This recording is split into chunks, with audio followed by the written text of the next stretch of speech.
Hello. Hello. हा, रोहिणीताई नमस्कार. नारायण बोलते. नमस्कार. हा, यस, प्रतिक्रिया करते. तर हो. आपल्यासोबत आहेत रोहिणी खडसेजी. रोहिणी, काय सांगाल? पुन्हा एकदा पुणे हादरलेलं आहे आणि आता पुन्हा एकदा 9 वर्षाच्या चिमुकलीवर अत्याचार झाल्याची घटना समोर येते. कशा प्रकारे आपण ह्या सगळ्या गोष्टींकडे बघायचंय? कधीपर्यंत हे अशा प्रकारचे प्रकार जे सुरू राहणार आहेत? घटना ही अत्यंत दुर्दैवी म्हणावी लागेल आणि महाराष्ट्रामध्ये ह्या घटना कायम होताना आपण बघतोय.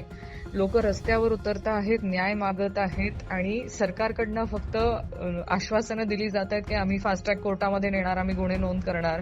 पण तेवढ्या याने या घटनांना कुठेही कमी होताना आपण दिसत नाहीयेत आपल्याला. आणि जर खरं बघितलं तर रस्त्यावरती लोक उतरतात त्यावेळेस परत आवाज उठवला जातो, पण नंतर त्या पीडितेचं काय, त्या पीडितेच्या परिवाराचं काय झालं, तिला न्याय मिळाला की नाही मिळाला ह्याकडे सगळ्यांचं दुर्लक्ष होतंय.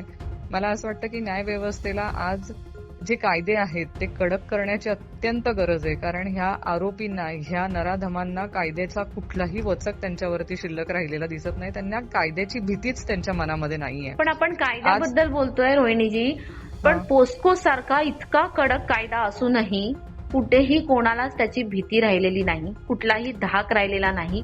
म्हणजे कुठेतरी हे गृहमंत्रालयाचं अपयश आहे. तुम्हाला काय कडक वाटतं मला सांगा ना. पोस्को कायद्यामध्ये फाशी आहे? नाहीये. त्याच्यामध्ये 6 महिन्यापर्यंत जास्तीत जास्त जामीन मिळत नाही. हा, तेवढंच आहे ना. आज नराधमाला माहितीये की आपण कितीही काहीही केलं तरी आज आपल्याला फक्त अटक होईल. अटक झाल्यानंतर ही केस वर्षानुवर्ष चालणार आहे. त्याच्यामध्ये नंतर जे साक्षीदार असतात तेही बदलले जातात. साक्षीदारांना दबाव आणला जातो, साक्षीदारांना प्रलोभनं दिली जातात, साक्षीदारांवरती प्रेशराईज करून त्यांचा जबाब बदलला जातो आणि नंतर तो आरोपी मोकळाच सुटतो ना. हे त्यांना माहितीये की आपण एकदा न्याय व्यवस्थेमध्ये गेलो की तिथे पळवाटा आहेत. जिथे तुम्हाला दिसतंय की तो आरोपी आहे, त्या आरोपीने हे घृणास्पद कृत्य केलेलं आहे, तिथे तुम्ही तात्काळ 3 महिन्याच्या आत किंवा 6 महिन्याच्या आत त्याला आरोपीला शिक्षा का नाही देऊ शकत आहे? तिथे तेवढा कठोर कायदा आपण का नाही आणू शकत आहे? न्याय व्यवस्था एवढा विलंब करते की त्या चिमुकलीवरती किंवा एखाद्या महिलेवरती बलात्कार हा शरीरावरती फक्त एकदा होतो, पण तिच्या मानसिकतेवरती, तिच्या मनावरती जोपर्यंत तिला न्याय मिळत नाही किंवा तिच्या कुटुंबाला जोपर्यंत न्याय मिळत नाही ना तिला, तोपर्यंत या मानसिकतेवरती तिच्या वारंवार बलात्कार होतोय. ह्या तिच्या मानसिकतेचा कोणी इथे विचार करत नाहीये.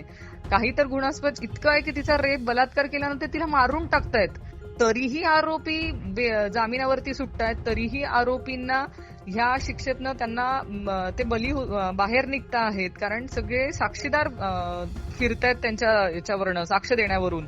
मग अजून आपण न्याय व्यवस्थेवरती आणि कायदे कडक करण्यावरती आपण लक्ष द्यायला नको का?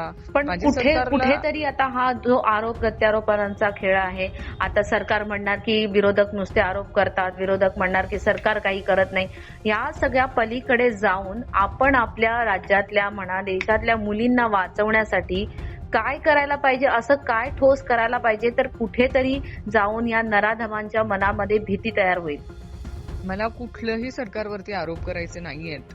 माझं मागणी आहे की सरकारने आरोप, आम्ही म्हणतो ना विरोधी पक्षातले लोक आरोप करतो, आम्ही तुम्हाला लोकशाही म्हणून जाब विचारणार आहे, कारण अनेक घटना होत आहेत. पण याच्यामध्ये जर तुम्हाला खरंच महिलांना न्याय द्यायची तुमची भूमिका असेल तर आज महिलांसाठी एक स्वतंत्र न्यायालयाची स्थापना आपण का करू नये?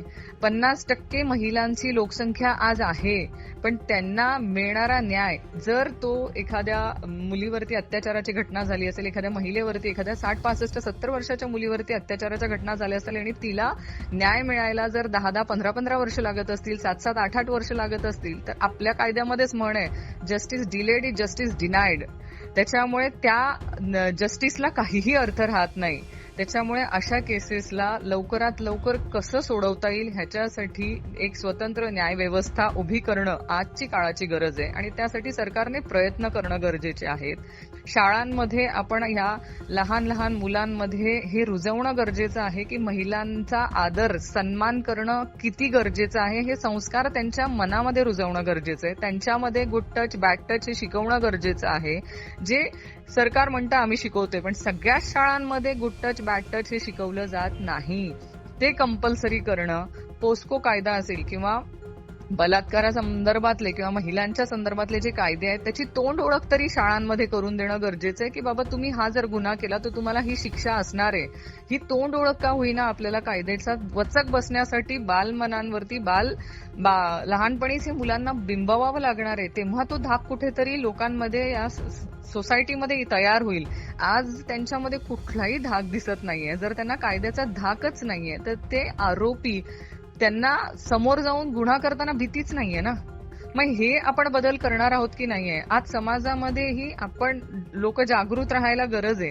आज आपल्या परिसरामध्ये हे सगळं होत असतं. आता आपण नसरापूरची जी घटना आहे तिथलं बघितलं असेल तर तो पॅरोलवरती होता. तो पॅरोलवरती सुटलेला असताना तर दोनदा त्याच केसमध्ये तो व्यक्तीला पॅरोल भेटलेलं असताना त्याच्यावरती पोलिसांचं नियंत्रण का नव्हतं, त्याच्यावरती पोलिसांचा दबाव का नव्हता. तो परत तिसऱ्या बिचारा चिमुरडीचा बलात्कार करून तिची हत्या करतो इथपर्यंत. म्हणजे पोलीस यंत्रणेचं हे अपयश नाहीये का.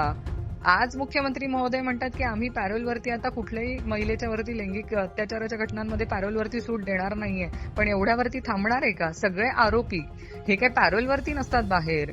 तुम्ही कायदे कठोर करा. जे महाविकास आघाडी सरकारच्या काळामध्ये शक्ती कायदा होता त्या शक्ती कायद्यामध्ये फाशीची तरतूद होती बलात्काऱ्यांना. मग तो शक्ती कायदा का अडगडीत पडलाय. तुम्हाला महिलांच्या प्रती एवढं प्रेम आहे ना, मग शक्ती कायदा का अंमलात आला नाही. का तुम्ही ती फाशीची तरतूद आज अंमलात आणली नाही. कायद्यामध्ये का बदल करून घेतला नाहीये. तुम्हाला फक्त कुठेतरी स्वतःला क्रेडिट मिळावं एवढं आहे तुमचं म्हणणं. पण त्याच्यामध्ये हजारो महिलांवरती बलात्कार होत आहेत ना. क्रेडिट तुम्ही घ्या, आम्हाला नकोय क्रेडिट. पण त्या महिलांसाठी तो कायदा कडक तर करा, कठोर तर करा.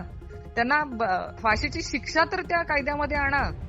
तेही सरकार करणार नसेल तर मग आम्ही सरकारवरती बोलू, नाही तर काय करू. नक्कीच सरकारला जाब विचारणं नक्कीच जरुरी आहे. आणि ज्या प्रकारे तुम्ही सांगितलेले आहेत एवढे मोठे चांगले बदल, असे जर का बदल आपल्या राज्यामध्ये जर का दिसून आले तर आपण कुठेतरी अपेक्षा करू शकतो की या प्रकारचे अशा प्रकारचे जे अत्याचार आहेत आणि घटना आहेत त्या नक्कीच कुठेतरी थांबण्यासाठी मदत होईल. खूप खूप धन्यवाद रोहिणीजी LS मराठीशी बोलल्याबद्दल. धन्यवाद.